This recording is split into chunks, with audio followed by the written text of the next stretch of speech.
mi láti fi kún lọ́wọ́ torí pé ńgbà tẹ́mi náà bẹ̀rẹ̀ òpó lónìí mi mo sì mọ ohun tójú rí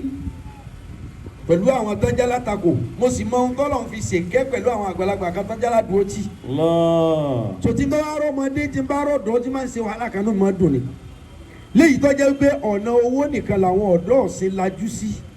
ọ̀pọ̀lọpọ̀ wọn lajú sí bíi ìjọmọlúàbí kò sọ́dọ̀ kan tí ọ̀gbọ́gbọ́n afẹ́ lo mọ́tò kò sọ́dọ̀ kan tí ọ̀gbọ́gbọ́n afẹ́ fẹ́yàwó àbá afẹ́ lọ́kọ afẹ́ sayé afẹ́ ṣègbádùn bẹ́ẹ̀ ọ̀pọ̀lọpọ̀ ọ̀gbọ́gbọ́n ìjọmọlúàbí bírú Àyìndé ṣe yìí. ẹ rí i pé ọ̀dọ́ pátápátá ni ó sì jọmọlúàbí iṣẹ́ tí ń ṣe òwò tí ń ṣe ọ̀nà tí ń rìn Ọlọ́run fi àlùbáríkà ta lọ́rẹ̀ ń bẹ bó ti jọ́ mi kéé tó bẹ̀tẹ̀ Ọlọ́run wá wò pé kí lòun náà give back fún community kí lòun náà give back láti fi ṣẹ̀san dáadáa tọ́lọ́run ṣe fún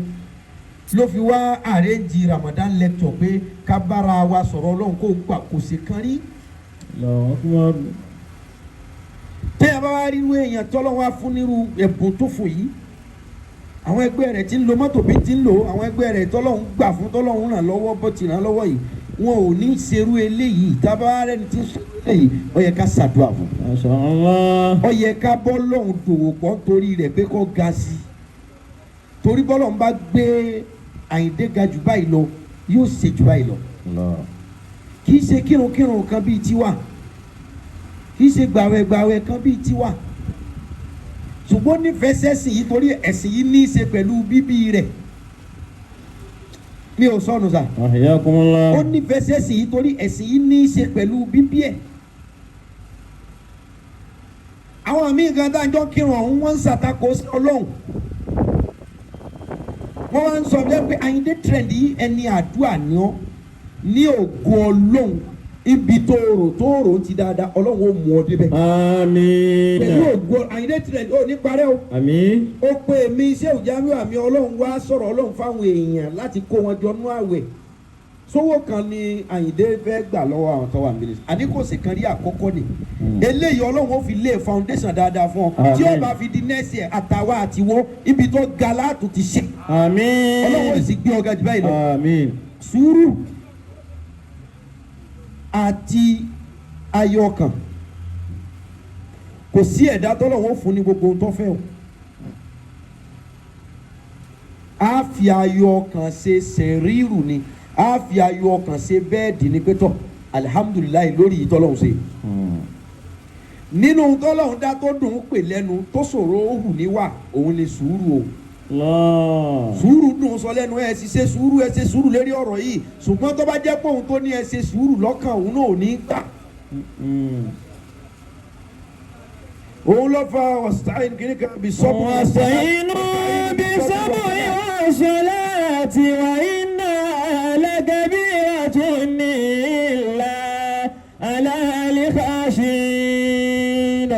Sùúrù sọ̀rọ̀ ṣùgbọ́n bí a bá ní ayọ̀ ọkàn yóò débi tí lọ kò sí ẹ̀dá tí ó béèrè 100 tọ́lọ́wọ́ fún 100 bó ṣe pọ̀ lọ́dọ̀ Ọlọ́run tó ẹ̀dá ò ní béèrè 100 kó lu àmì ó kó gbẹ fún tọ́ba lówó ó lè má lókìkí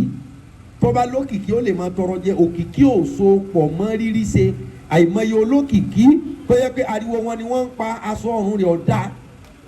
bàtà rẹ̀ ọ̀ṣọ́ òkìkí yàtọ̀ sí rírí ṣe àwọn kan rí ṣe ẹ lè gbókìkí wọn àwọn kan lókìkí tíátà lẹ́fi mọ́ wáàsí lẹ́fi mọ́ orin lẹ́fi mọ́ ṣùgbọ́n ilẹ̀ ọ̀rọ̀ so ọ̀nà àbáyọ tó kálukú ní ni pé ká kọ́ ṣe sùúrù lórí ibi tá a bá ti bára wa ẹni ká wá ní ayọ̀ ọkàn lórí yìí tọ́lọ́run bá ti ní ọ̀tẹ̀ wa lọ́wọ́ ayọ̀ ọkàn yẹn ni ò ní já sáré àṣáájú àìláyọ̀ ọkàn lónìí ti ti ọ̀pọ̀lọpọ̀ síṣòro aka nínú ìwé ìròyìn wọ́n mú ọmọ skul kan tó wà ní yunifásitì wọ́n mú wípé ó fẹ́ fi roommate ẹ̀ tí wọ́n jọ ń gbé yàrá ó fẹ́ fi ṣoògùn owó. La ilaha illallah. ọmọ tí ń kàwé lọ́wọ́ kí ni nǹkan lójú débi pé yóò tún á fi ẹni tí ń kàwé ẹgbẹ́ rẹ̀ ṣe é rí i pé ọ̀kan jù à àìkíní wà. mo fẹ́ kẹ́ ẹ mọ̀ lónìí ẹlòmíì ò pé at 30 òun ò tí ì jẹ́ nǹkan kan kódà at 30 ànábì ò tí ì dà nábì. sallallahu alayhi wa sallam. tó àwọn nǹkan tí ó yẹ kẹ́ gbélé mi ẹ wọ́n pé at 35 at 40 ẹ wọ́n mi tó ń bá dé ẹ kíní kan àlọ́ sí ọlọ́run tá a polongo rẹ̀ at 40 ló tó dà nábì ọ̀hún. sallallahu alayhi wa sallam. ànábì Noah éjì 450 ló tó dà nábì. ànábì Nuh alayhi salam éjì 450 ló tó di ànábì. so kíni nǹkan yín ló àìláyọ̀ kan ni ó mú wa sáré ọ̀rẹ́ mi ẹni ọ̀wọ̀ ni mo ṣàdúrà fún yín ọlọ́run ní tiẹ̀ ṣubú gbogbo yín bàbá tẹ̀ jókòó bẹ́ẹ̀ pẹ̀lú ọ̀rẹ́ mi wa rafa'nahu makana aliyya. wasta'inu bis-sabri wa salati wa innaha lakabiratun illa ala al-khafin. Ànábì Nuh alayhi salam ìgbà tí Nuh àpé ọmọ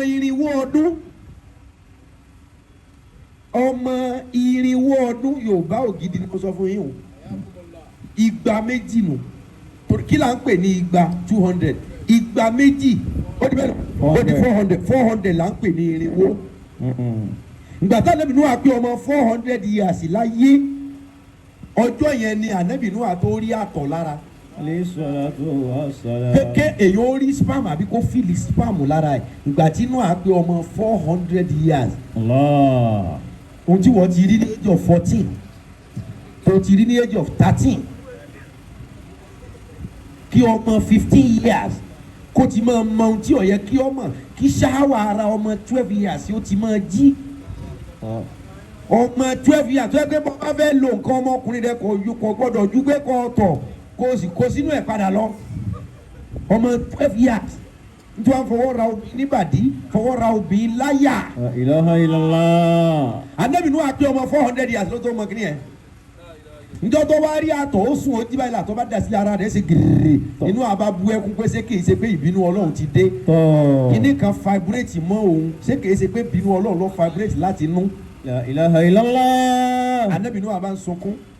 ọ̀rọ̀ àtọ̀ àtajá tí Nuh àfẹ́ ajá tó bá Nuh àsọ̀rọ̀ bí èèyàn l'Ànábì Nuh àbá ń sunkún ó wá sun ẹkún lójoojúmọ́ fún 50 years tá a bá fi 50 years kún 450 fún 400 ó di 4 lẹ́yìn yẹn lọ́wọ́ wá ṣẹ̀ṣẹ̀ ṣẹ́wọ́ sí pé iná. arsalna Nuhan ila qawmihi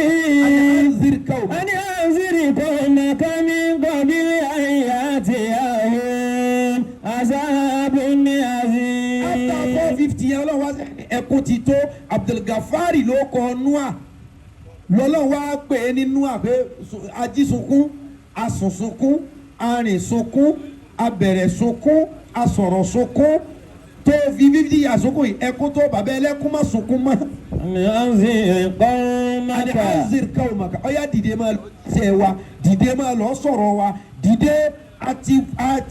àti sọ̀dákàrà bil ilm. àsọdọ̀tọ̀ fún ọlọ́ọ̀ni nínú mọ̀ máa lọ sọ̀rọ̀ àwọn ọlọ́run nígbà tó pé 450 ṣé wọ́n ó tiẹ̀ lo 450 láyé. At 20 o ti wá ń sa eré tí ó yẹ kó sá at 30 o ti wá ń rí ohun tí ó yẹ kó rí ẹ ti wá gbàgbé wípé àánú Ọlọ́run ní máa sọ̀rọ̀ lórí ẹ̀dá kì í ṣe ọṣẹ. court soap ahiyakumullah. court soap for us. kádàrá ní ṣiṣẹ́ o ọ̀rọ̀ tí akéwòlá bí mi ní sọ sùúrù àti ìtẹ́lọ́rùn mo rọ̀ wá ọjọ́ ti lọ ní aago méje lọ́fẹ́ lu yàtọ̀ sínú sì tó mo rọ̀ wá tráfíkì ló mú mi o Àyìndé ó yẹ ká ti dé ọkọ̀ wàláhì tráfíkì ló mú wa akọ́kọ́ lọ wá sí kan ní abúlé Ẹ̀gbá ńbẹ̀ láti ń bọ̀ àsìkò omi ọ̀pẹ ṣùgbọ́n tráfíkì tó wà lónìí ọlọ́run lọ́mọ mi ti ń bọ̀ sùúrù ẹni ayọ̀kan which is kò ní tẹ́lọ́rùn ó di méjì sẹ́rí kínní yìí lé innaha lakabira. innaha lakabiratun illa alal khashi'in. méjèèjì yìí lé o illa alal khashi'in àfẹnì ọba páyọ Ọlọ́run nìkan ní ọ̀rọ̀ fún sùúrù lé ìtẹ́lọ́rùn lé ayọ̀kan lé kí wo ní mẹ́wàá káwọn ọ̀rẹ́ rẹ̀ ọmọ fọgọ́rùn ṣeré kọ́ ọmọ wàá sa eré tí ó yẹ kó sá nítorí pé wọ́n ní ju ọ lọ òun ìtẹ́lọ́rùn. ẹ pé ọ̀rọ̀ ọmọ mi yìí ni ó ní àfisẹ́ wá sí báyìí tó bá jó ń sùúrù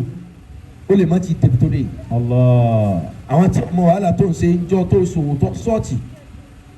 njọ́ tó retí olùrànlọ́wọ́ tó rẹ́ nìkan àfọlọ́hún ọjọ́ orílẹ̀ lómi ọmọ wò kò ní wo bí téèyàn ti ń bọ̀ àti tọ́lọ́hún torí rẹ̀ ṣe nǹkan fún yàn. àti gbogbo àwọn tó dàbí rẹ̀ ẹ̀dí àlọ́ kún fún sùúrù wàrà ò sí lónìí wàrà ń bọ̀ bọ́dọ̀ la bí ọba tí ì dán lónìí kò sọ pé ò ní dán lọ́la tí ọba tí ì ṣe lónìí kò sọ pé kò ní ṣe lọ́la ọlọ́run ọba tá à ń sìn àsìkò lòun ń lò ọjọ́ lẹ́yìn ń kà èèyàn máa pé mo ti kọ́ ọmọ ọdún báyìí àsìkò lọ́lọ́run ń lò sáà ní tọ́lọ́run àsìkò wákàtí ni ó fi kà á fún ẹ ìwọ lọ ń ka ọdún ẹni tí ó là láàárọ̀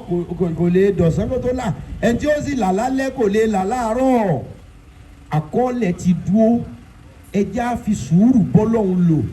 ẹjẹ́ á fi ayọ̀ ọkàn káfi ṣe kíni àfi bá Ọlọ́run lò káfi bá Ọlọ́run lò ẹni ó bá ní sùúrù tó láyọ̀ ọkàn yóò débi tó fẹ́ dé yóò jẹun tó fẹ́ jẹ ẹni tí Ọlọ́run ò ní ṣe nǹkan kan fún kò ní ran wá sáyé